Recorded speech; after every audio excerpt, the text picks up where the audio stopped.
So welcome everybody, welcome to today's session. I'm Michelle Duval.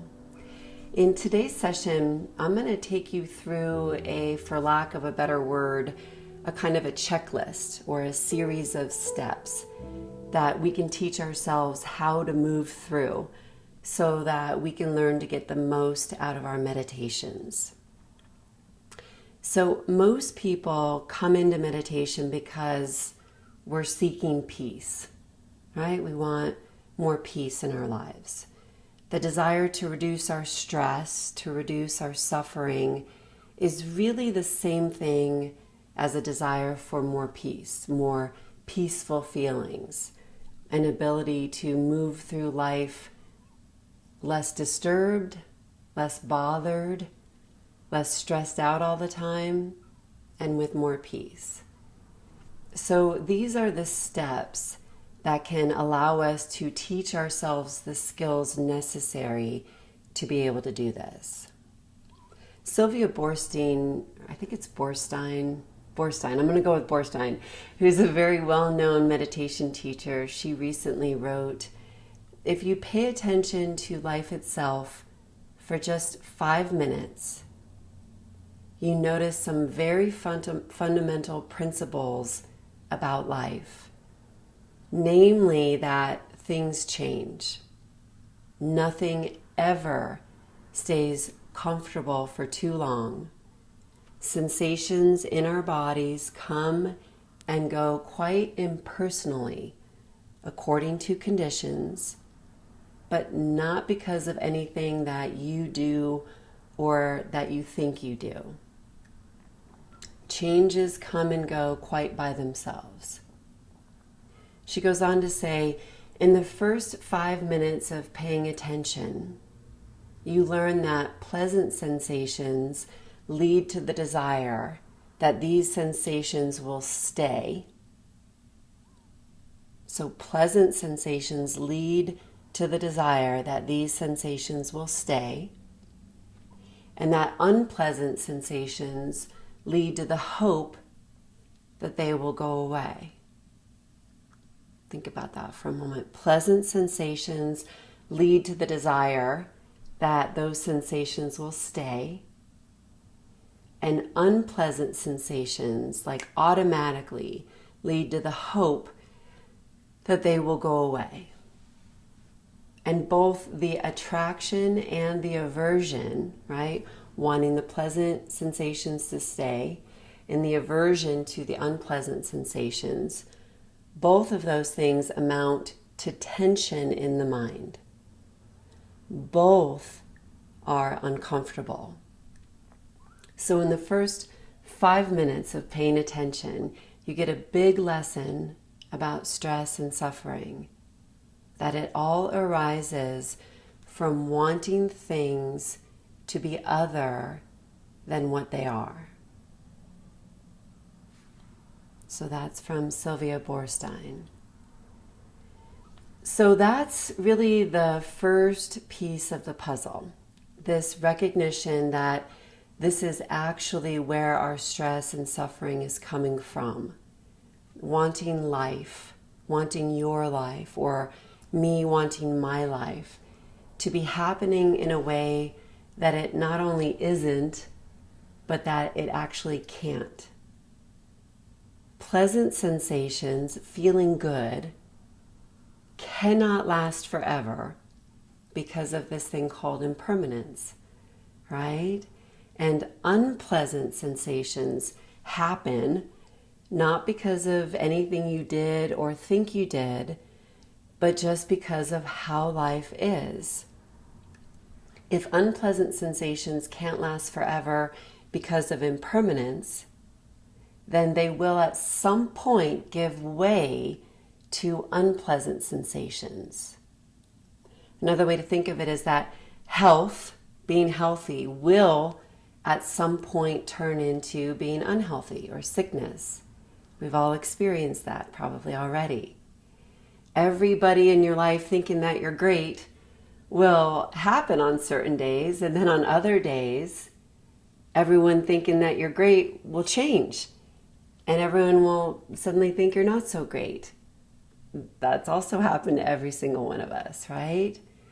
Or sometimes I use this example, the vase that you saved your money to buy and that you so prize will one day break. And not because of anything you did or that you think you did or that you think someone else did. It's just the nature of life. It's not personal. None of it is actually personal.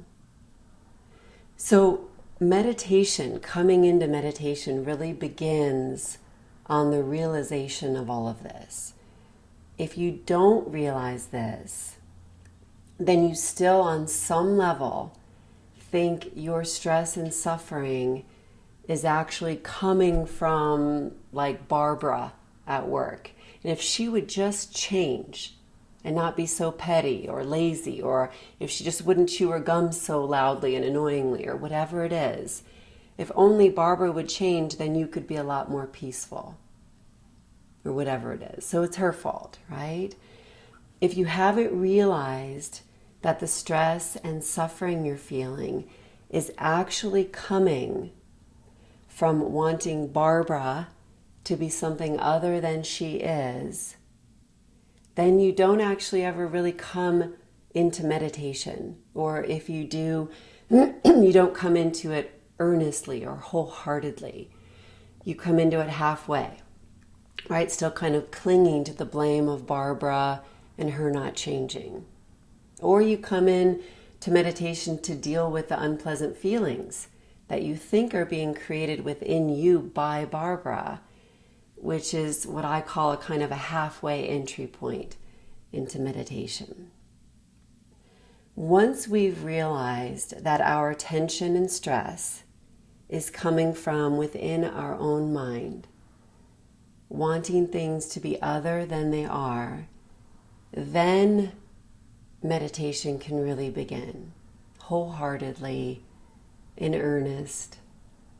And then our practice can become about more than just dealing with the negative feelings created by our metaphoric Barbara or whatever it is.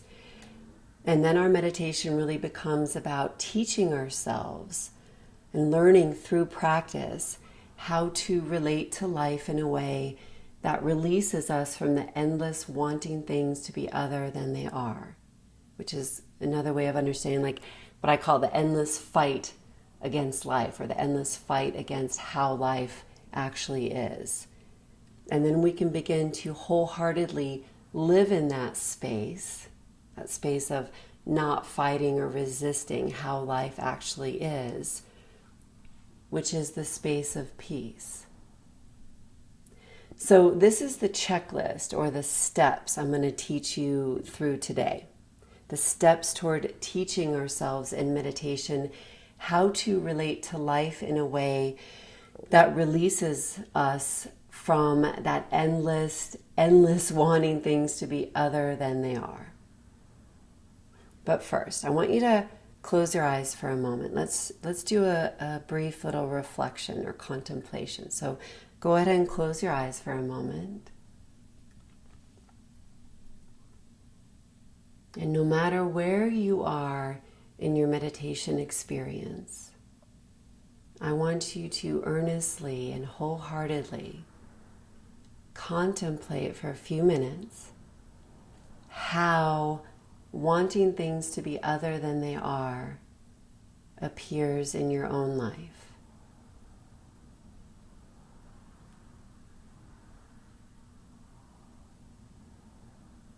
So just contemplating how wanting things to be other than they are in any given moment in time appears in your own life.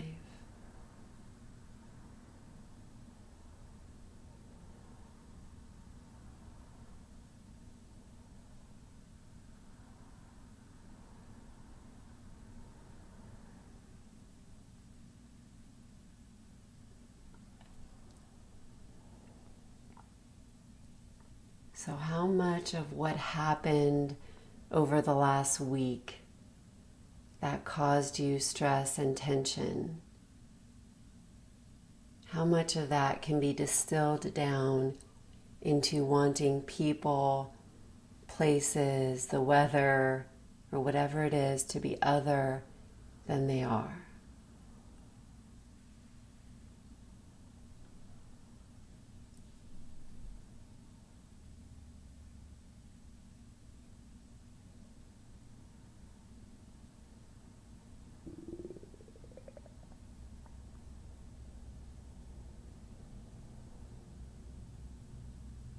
So just kind of thinking about the things that caused you stress over the last week or the last month, whatever it is,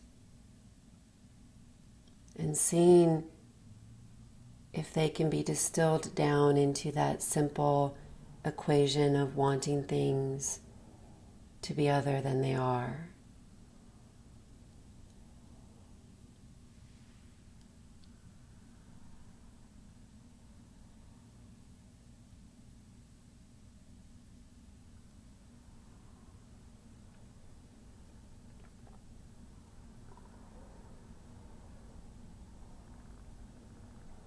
Wanting our co-workers to be other than they are, or our kids, or our spouses, or our finances, or our health, our bodies.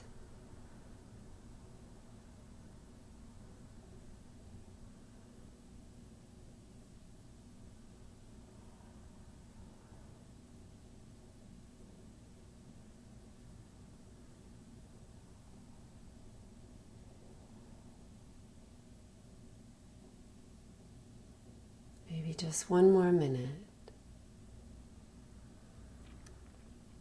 And really mining into the specificities, like what causes you stress,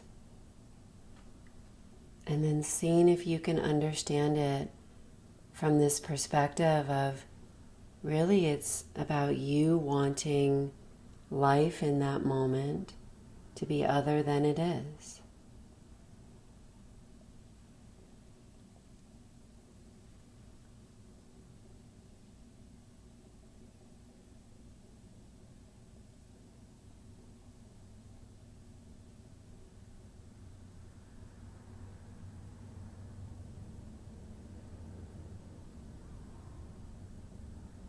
Okay, you can open your eyes.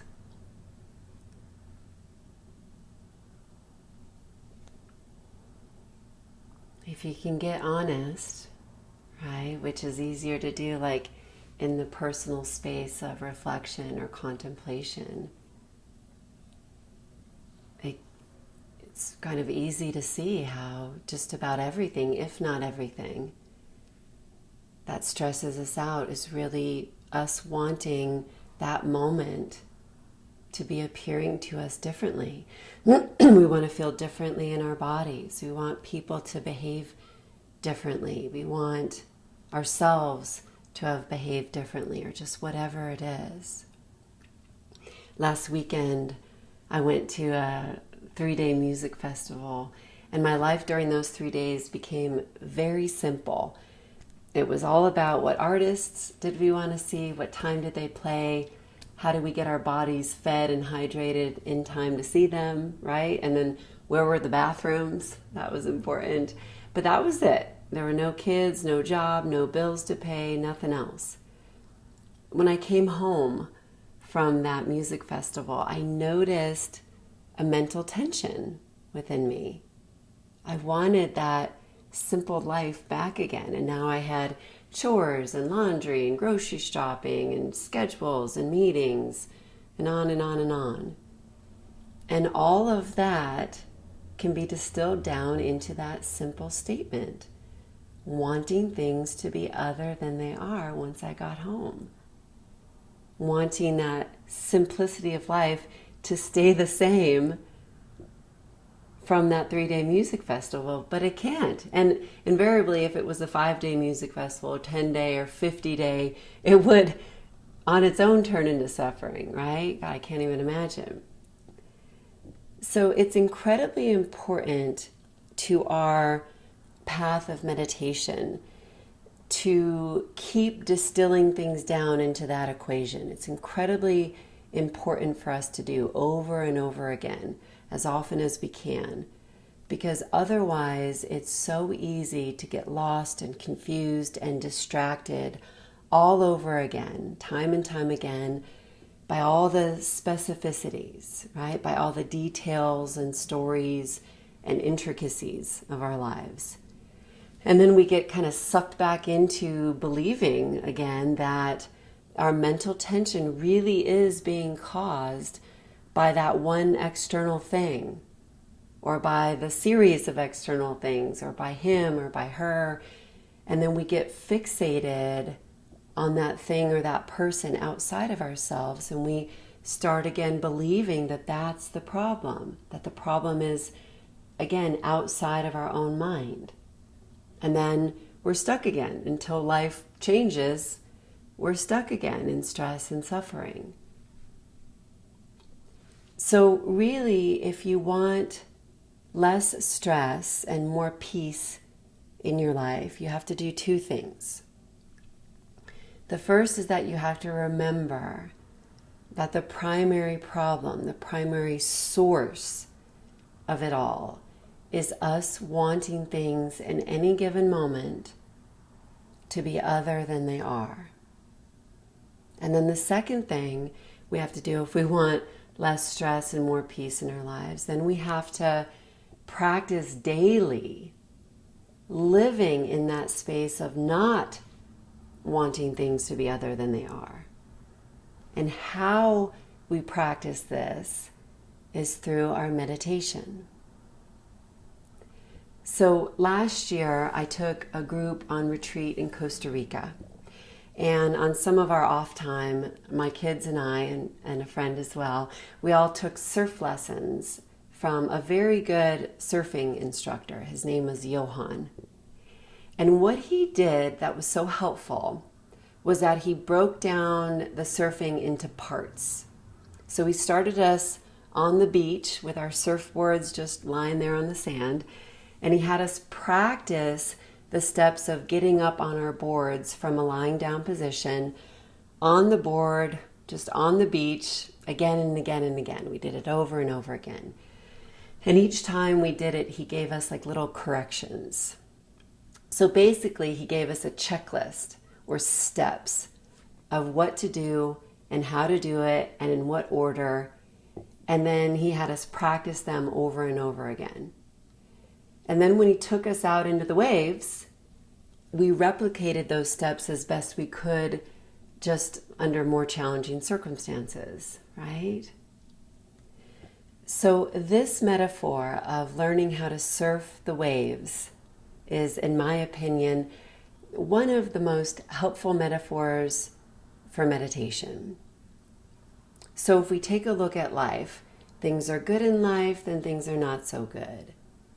Sensations are good, then they're not so good, right? Things go our way, things don't go our way. Our kids behave, then they don't behave. We're healthy, then we're not so healthy. People like us, then they don't like us. Things are going smooth at work, then they're not going so smooth at work, right? A series of waves. These are the waves of life. Pleasant sensations or experiences that then give rise to not so pleasant sensations and experiences, which then give rise to pleasant ones again, right? So these are the waves of life. Every one of our life experiences can be understood as a wave.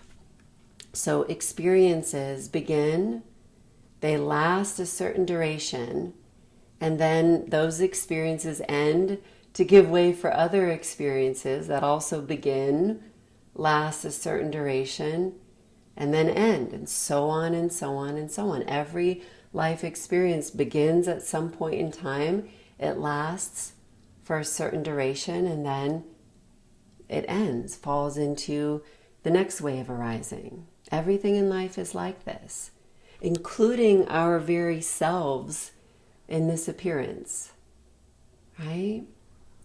And how we free ourselves from the mental tension created by wanting things to be other than they are is by learning how to surf. When we learn how to surf these ever-changing good but not so good experiences of life, this is what can free us from the constant mental tension of wanting things to be other than they are. So here today, we're going to start by putting our surfboards up on the beach, right? Just like we did with our instructor, Johan. We're going to start things off by putting our surfboards up on the beach. And then I'm going to take you through a checklist, the series of steps of learning how to use your meditation practice to teach yourself how to surf the waves of life. And then at some point, we'll put our boards in the ocean and we'll practice surfing the waves actually in the ocean, but we're going to start up on the beach. Simple. Okay, so last note before we kind of get into the actual checklist or the steps. You have to remember that surfing is two things. Surfing is two things.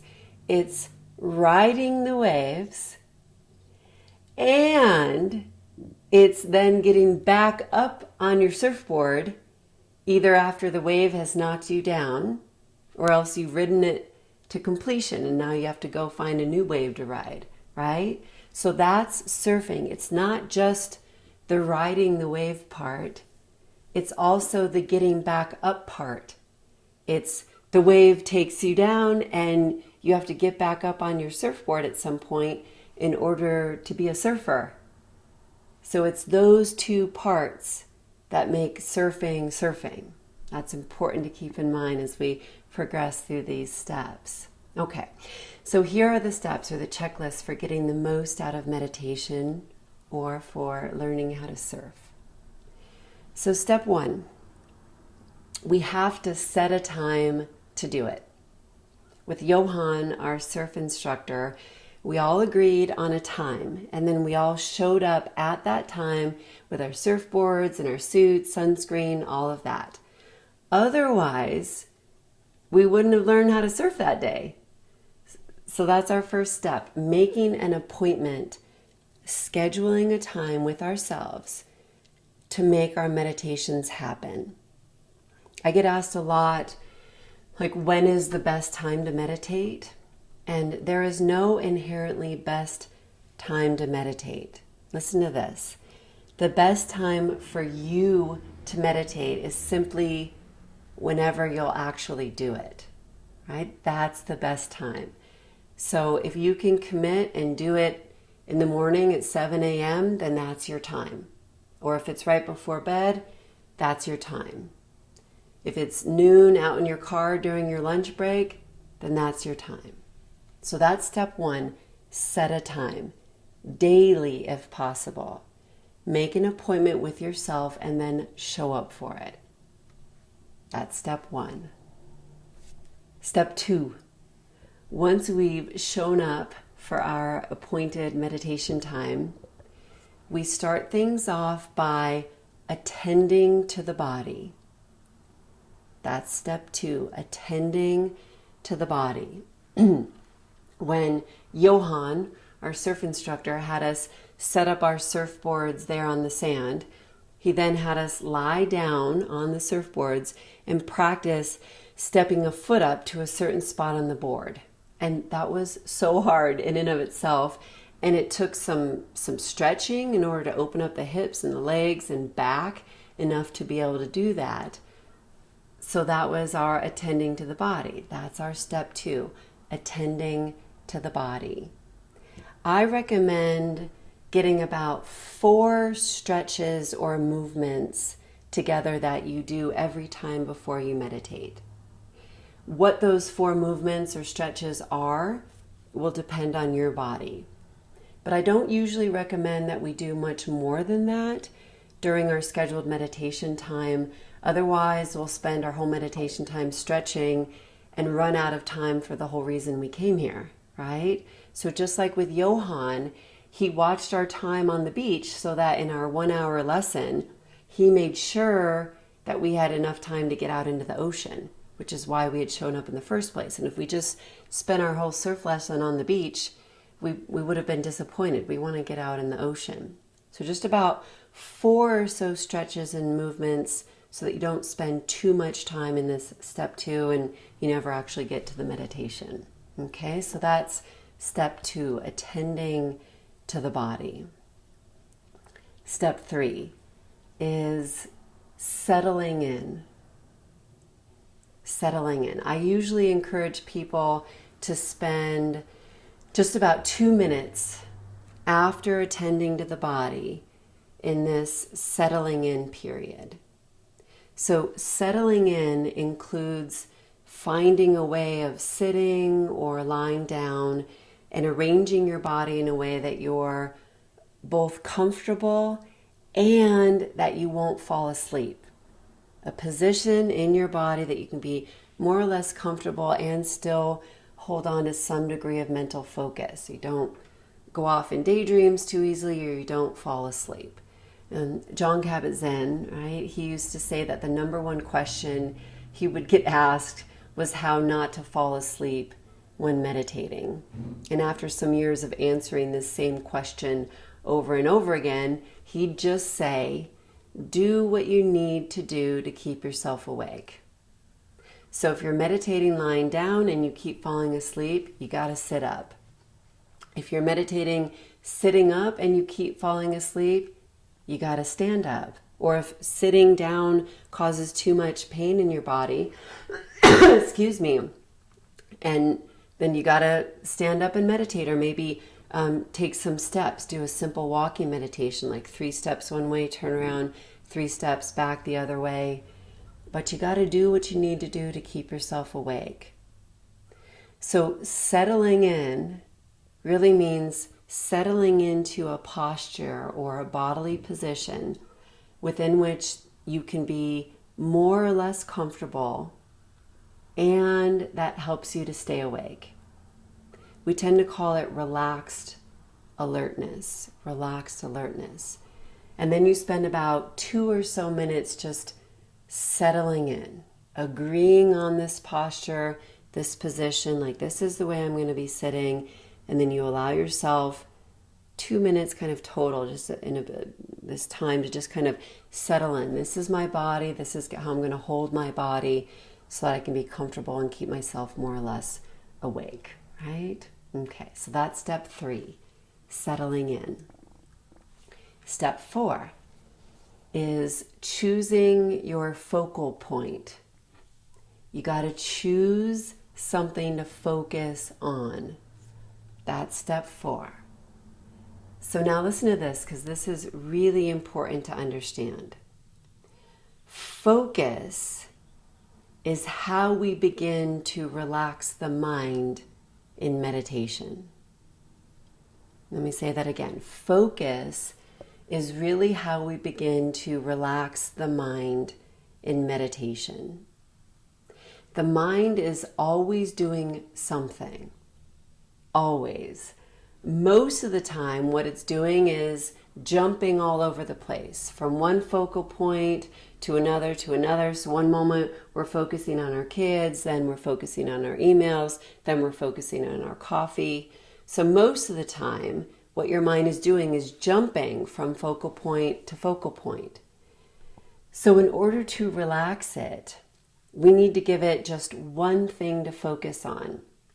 Something very specific, something simple, so that it can learn how to relax and stop jumping all over the place.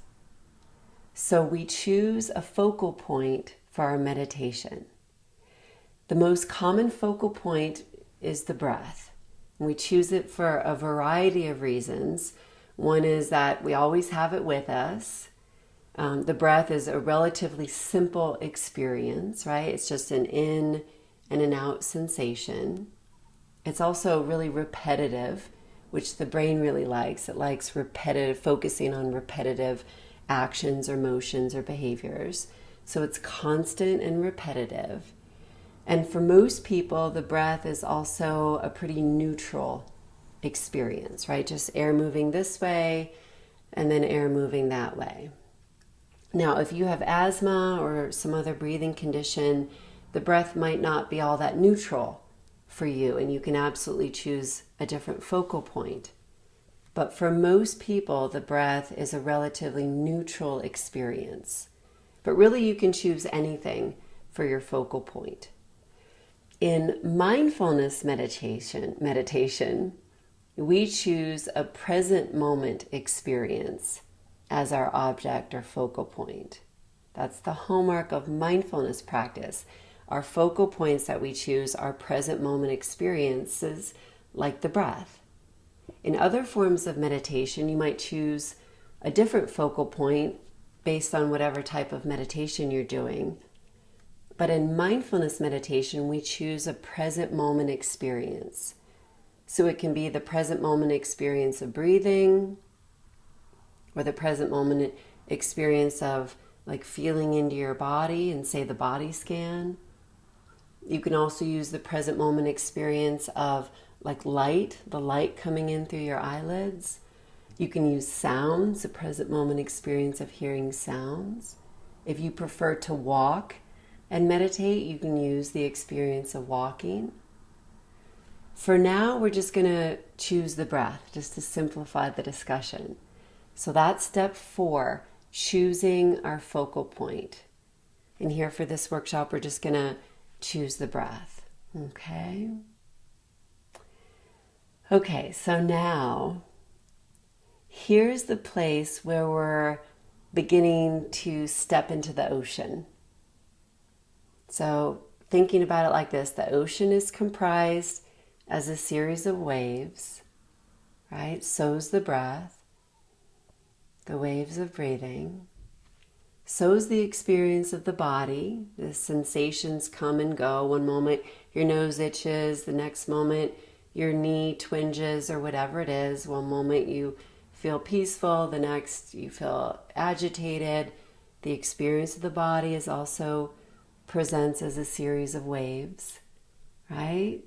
Everything and anything can be experienced as a series of waves if we're paying close enough attention. So if we choose our breath as our focal point, now we're taking our surfboards off the beach and out into the ocean. So listen to this. In this metaphor, our surfboard is our attention. Our surfboard is our attention.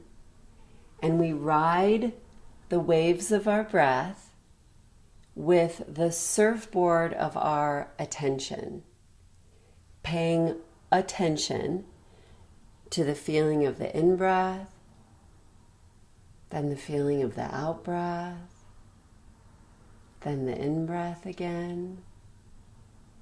So that's step 4, choosing your focal point and beginning to surf that experience, that focal point with our attention. So this brings us now to step 5. This is so important to understand. Step 5 is falling off your surfboard. That's step 5, falling off your surfboard. Or in other words, step 5 is losing your attention, falling off the surfboard of your attention. It's us getting distracted, getting swept away by thoughts of food or sex or worries or fears or plans, you name it. So our surf instructor, Johan, wouldn't have been a good surf instructor if he didn't teach us how to fall off our surfboard and then how to get back on, right? Can you imagine when it invariably happened, which it did, of course, on the very first wave we caught? What it would happen? We looked at him like, what do we do? And he was like, I don't know. I didn't expect you to fall off the wave. No way. Why? Because falling off the surfboard when you're surfing is not only inevitable, but it's also a part of what makes you a surfer. Falling off and then getting back on. So you're surfing your breath with your attention, feeling the in-breath, feeling the out-breath, and then you fall off and go off into thoughts. Or maybe you fall off and go off and get distracted by the pain in your body, right? That's another way to fall off our focal point, fall off the waves of the breath, is by getting distracted and upset by some of the pain or discomfort in the body. Or you get distracted by the sounds of your kids in the next room, or just whatever it is. You fall off your chosen focal point. You fall off your chosen wave. You lose your attention, which is your surfboard. It comes out from under you and you're swept away by thoughts or by pain or discomfort or whatever it is. That's step 5. So then that brings us to step 6, which, as you can probably guess, is getting back on. So step 6 is regaining or replacing our attention on our chosen focal point. So Johan, in our lesson, he actually had us attach the surfboard to our ankles via like an ankle strap and a cord. So the cord attached to one end of the surfboard, and then we put an ankle strap around our ankles, Velcro, so that when we fell off, our surfboards didn't end up out to sea. So in this metaphor, that ankle strap and cord is our intention. Our intention to meditate and to keep meditating for the length of time we've chosen. That's what keeps us connected to our surfboards, which again is our attention. So our intention to meditate is what keeps us connected to our attention. If we intend to keep meditating, each time we get distracted and get swept away from our focal point, we need to go get our attention and bring it back again. So we go off, we fall off, we get swept away into thoughts, thinking, plans for tomorrow or yesterday or whatever it is. Then we get our attention again and get back on the wave of our focal point, in this case, our breath, so that we can start surfing the wave again. And then you fall off again, you get distracted, you fall off the wave of sensation of your breath, start thinking about stuff or whatever it is, you get distracted with pain, whatever it is. But because our intention is to meditate, we then need to go get our attention and bring it back again. We get back on board of our attention and we start surfing the breath again, feeling the breath. Okay. So now we're going to do a meditation on these first 6 steps. We're just going to do these first 6 steps in a practice so that you can begin to integrate the teaching in an experiential way, okay? And I'm going to guide you through it. All right? So what's step 1? Making a time to meditate. Check. Here we are. Step 2, attending to the body. So let's all right now just do about 4 or so stretches or movements depending on your needs in your body. I'm always a big fan of reaching my arms up overhead. It stretches through my shoulders and my back. And then for me, I need to stretch out my jaw, but you figure out what makes sense for you.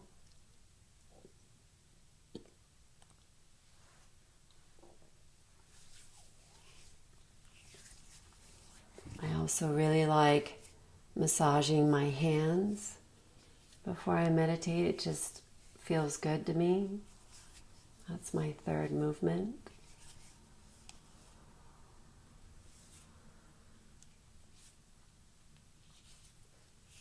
And then I usually stretch out my neck. My neck tends to get tense when I meditate, so that's my fourth movement. And just kind of figuring out what they are for you or following along with me, either way.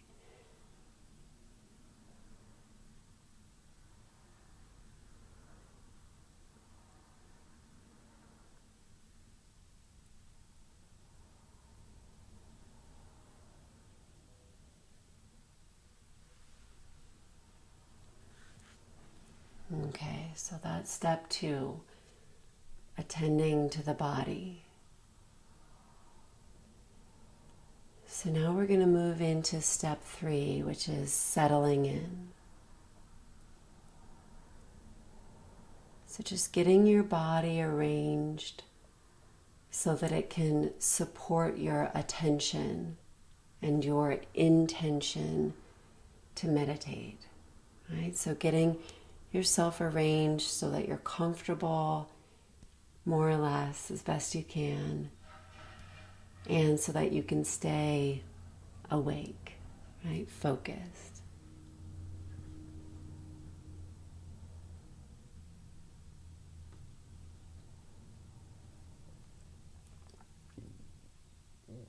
Getting your hands how you wish.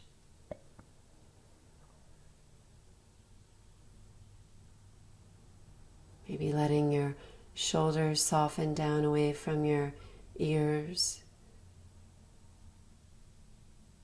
Maybe letting your face soften. Maybe letting your belly soften.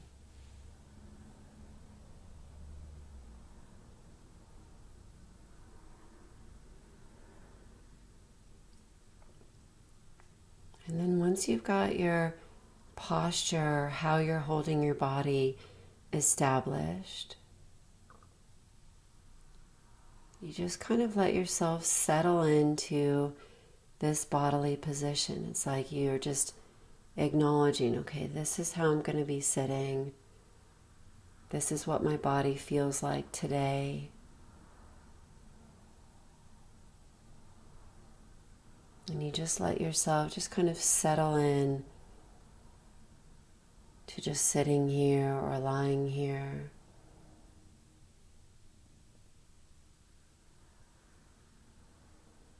Sometimes at the end of my settling in, I like to take 2 or 3 nice deep breaths.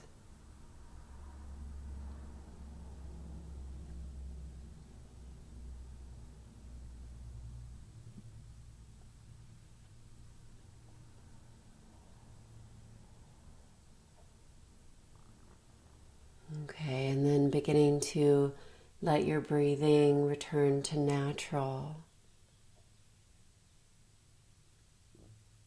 And now we're moving into step 5, which is choosing our focal point, which for this practice is going to be the breath.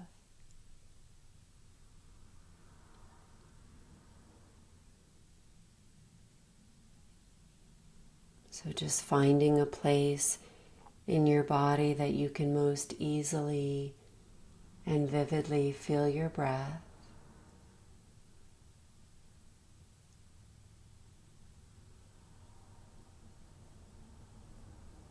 It might be at the nose or the throat or the chest or the belly. Doesn't matter where or how you feel the breath.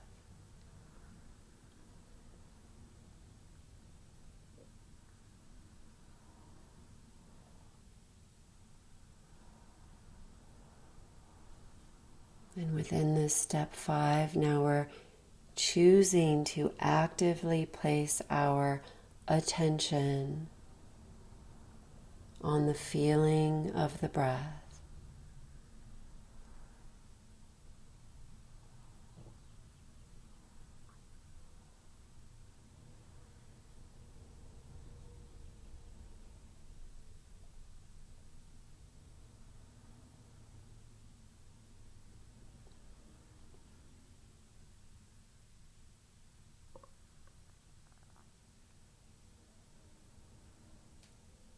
So you're riding the waves of your breath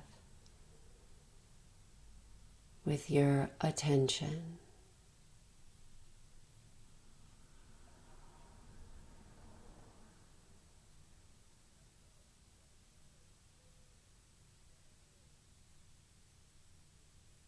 Paying attention to the sensations of in-breath, paying attention to the sensations of out-breath.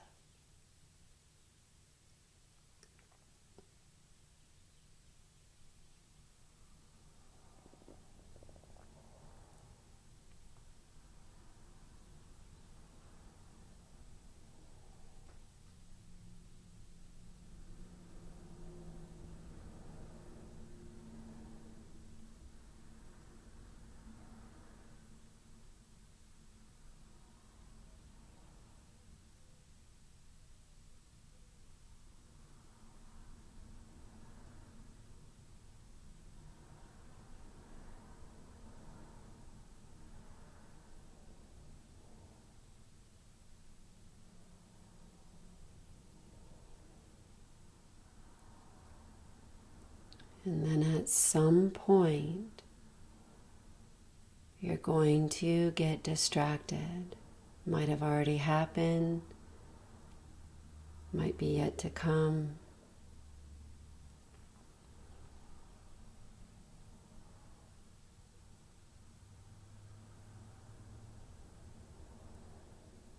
So we get distracted, we fall off the wave of our breath.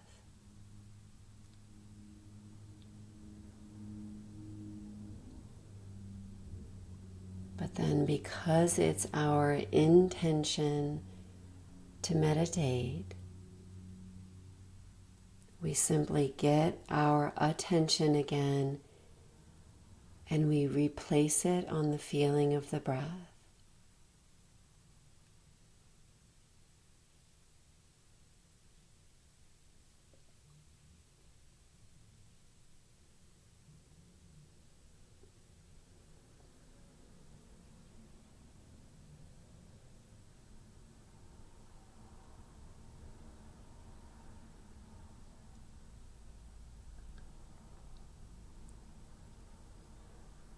So steps 5 and 6, right?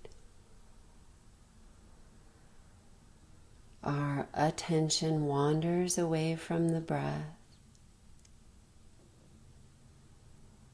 but because of our intention to meditate, we go get our attention and we bring it back again. And again, begin paying attention to the sensations of in-breath, the sensations of out-breath.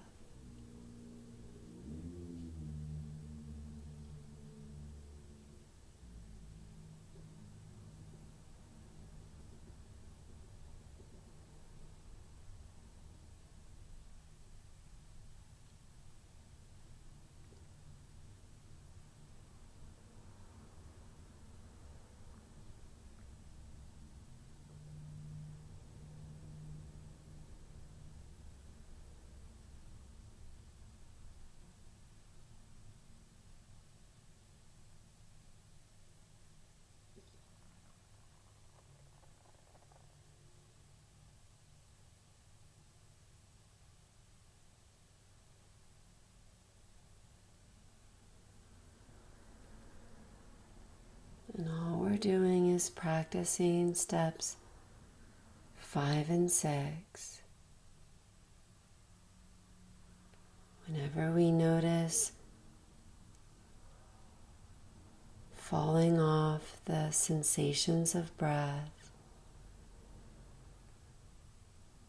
we bring our attention back again to the new breath rising and falling right now in our bodies.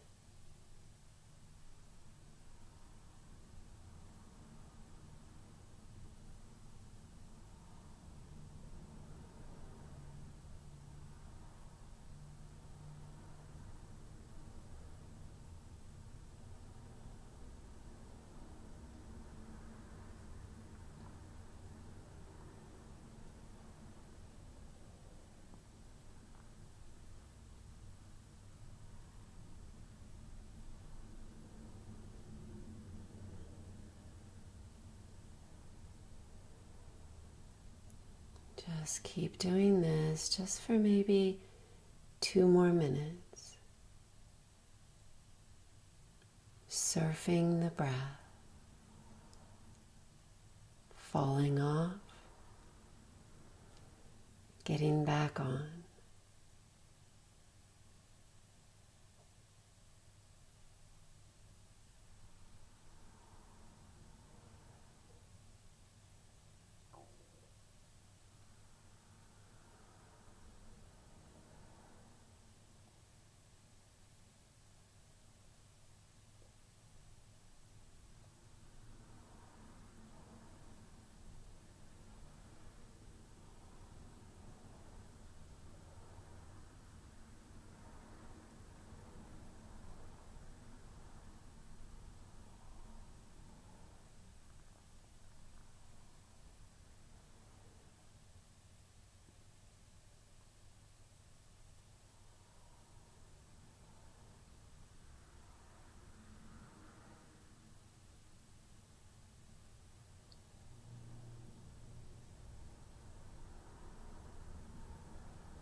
Okay. Now, as the meditation comes to an end, we can again attend to our bodies, stretching anything that might have grown tight or achy or that might have fallen asleep.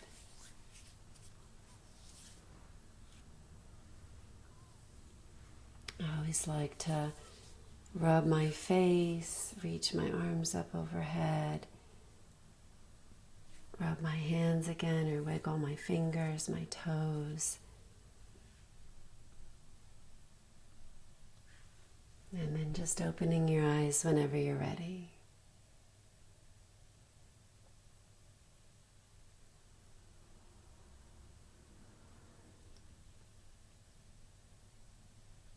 Now, if you've been meditating for a while, up to here, you might already know all of this. And if you're new to meditation, all of this, what I just taught on, is exactly what you need to begin to start practicing, at least mindfulness meditation. As a recap, you set a time to meditate. You attend to the body. You start to settle in to how you want to hold your body during meditation so that you can be both comfortable and so that you can stay awake and focused. Then you choose your focal point and you start paying attention to your focal point. Then you lose your attention and you get distracted by thoughts, by the body, by kids, by whatever it is. Then you regain your attention and you start paying attention again to your focal point, right? So those are the 6 steps that we've covered so far. Now, here's the deal. You'll go back and forth between these 2 steps, steps 5 and 6, like all the time. Pretty much no matter how long you meditate, steps 5 and 6 will most likely still be relevant. Losing your focus, regaining it. Paying attention to your focal point, losing your attention, regaining it. Right? But now listen to this, because this is so key to deepening your meditation practice so that it can bring you to the reason you wanted to start meditating in the first place, which was greater peace. When you can begin to not get at all bothered or frustrated in the least at the fact that steps 5 and 6 keep happening. As soon as you can teach yourself, allow yourself to not get at all upset or frustrated or bored, even at the repetition of the losing of your attention and then regaining it, losing your attention and regaining it. When you can allow yourself, teach yourself to not get at all upset or frustrated or bothered by that. Now, something rather miraculous can begin to happen. And what happens here, what that miraculous kind of unfolding of phenomenon is what I'll be covering in part 2 of this workshop. Okay, so when you cannot get at all bothered or frustrated or bored even at the repetition of steps 5 and 6, something rather miraculous begins to happen. And I'll be covering that part of the checklist in the next session in part 2. Okay? I hope so much you can join me for that. I'll see you then.